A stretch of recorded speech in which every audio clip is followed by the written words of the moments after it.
রাঙামাটিতে জারি করা ১৪৪ ধারা প্রত্যাহার করেছে জেলা প্রশাসন। সকালে ক্ষতিগ্রস্ত এলাকা পরিদর্শন শেষে জেলা প্রশাসক মোহাম্মদ মোশাররফ হোসেন খান এই কথা জানান। এই সময় police super doctor SM.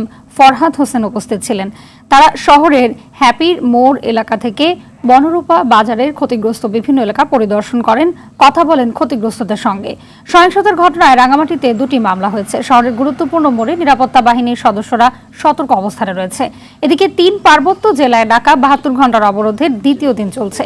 Rangamati ও খাগড়াছড়িতে সকাল থেকে বন্ধ রয়েছে সড়ক পথের যানবাহন ও নৌযান চলাচল।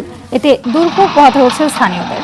এদিকে রাঙামাটিতে অনির্দিষ্টকালের পরিবহন ধর্মঘট চলছে, তবে বান্দরবানে যান চলাচল স্বাভাবিক রয়েছে।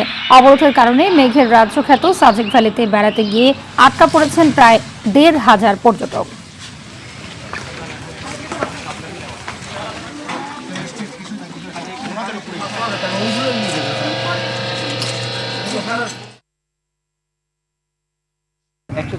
প্রত্যাহার করে নেওয়া হয়েছে। আপনারা জানেন যে আইনশৃঙ্খলা পরিস্থিতি এখন আমরা স্বাভাবিক দেখতে পাচ্ছি।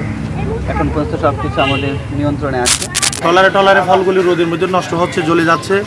পাকা কলা, পাকা জাম্বুরা, পাকা পেঁপে সব জ্বলে নষ্ট হয়ে যাচ্ছে। ওটা তো আমরা জানি না। এখানে আসার পর থেকে কালকে থেকে আমরা গাড়ি পাচ্ছি না, কোনো ব্যবস্থা নিয়ে আমরা মাল নিয়ে যাইতে পারতেছি না। প্রতিদিনের টুরিস্টগুলো আসলে অত্যন্ত ভোগান্তির ভিতরে আছে। সাজেকে কিছু আটকা আছে, এখানে আটকানো আছে। আমরা বাইক দিয়ে ভাড়া মারি খাগড়াছড়ি থেকে। এখন অবরোধ দিচ্ছে, অবরোধের জন্য আমরা ঠিকমতো গাড়িটা চালাতে পারতেছি না।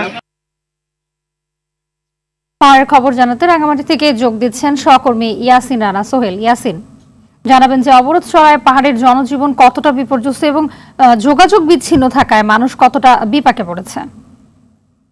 হাবিবা, আপনি যেমনটি বলছিলেন, গতকাল থেকে রাঙ্গামাটি এবং খাগড়াছড়িতে সড়ক ও নৌপথে অবরোধ চলছে। অবরোধের কারণে মূলত রাঙ্গামাটি জেলা থেকে কোনো ধরনের যানবাহন রাঙ্গামাটির বাইরে যাচ্ছে না এবং রাঙ্গামাটির বাইরে থেকে কোনো ধরনের যানবাহন রাঙ্গামাটিতে প্রবেশ করছে না। এছাড়াও রাঙ্গামাটির সাথে যোগাযোগের একমাত্র নৌপথে যে সমস্ত নৌযানগুলো, সেই নৌযানগুলো চলাচল করছে না। খুব প্রয়োজন ছাড়া লোকজন ঘরের বাইরে বেরোতে পারছে না। যারা ঘরের বাইরে বের হচ্ছেন তাদের দুর্ভোগের মূলত শেষ নেই। তারা গাড়ি পাচ্ছে না, পায়ে হেঁটে তাদেরকে গন্তব্যস্থলে যেতে হচ্ছে। এদিকে আজকে বেলা 11টায় পরিস্থিতি কিছুটা স্বাভাবিক থাকায় জেলা প্রশাসনের জারিকৃত ১৪৪ ধারা প্রত্যাহার করা হয়েছে। আমরা খবর পেয়েছি সাজেকে বেশ কিছু পর্যটক আটকা পড়েছে। তাদেরকে সেনাবাহিনীর সহায়তায় তাদেরকে সেখান থেকে নিয়ে আসা হবে বলেও খবর পাওয়া গেছে। এদিকে আর কি কথা বলে রাখি, শুক্রবার যে সমস্ত কাঁচামাল জেলার বিভিন্ন উপজেলা থেকে এসেছে, সেই সমস্ত কাঁচামাল কাপ্তাই হ্রদের বোটেই মূলত পচে নষ্ট হচ্ছে। ব্যবসায়ীরা জানিয়েছেন এতে তাদের প্রায় 2 কোটি টাকার মতো ক্ষতি হয়েছে বলে তারা জানিয়েছেন। আর সার্বিক আইন শৃঙ্খলা পরিস্থিতির কথা বলতে গেলে গত 2 দিনের অবরোধে রাঙ্গামাটি জেলার কোথাও কিন্তু কোনো ধরনের অপ্রীতিকর ঘটনা ঘটেনি। আইন শৃঙ্খলা বাহিনীর মধ্যে পুলিশ, বিজিবি এবং সেনাবাহিনীর টহল জোরদার করা হয়েছে। শহরের গুরুত্বপূর্ণ স্থানগুলোতে প্রশাসনের এবং আইন শৃঙ্খলা বাহিনীর উপস্থিতি বেশ লক্ষ্য করা যাচ্ছে।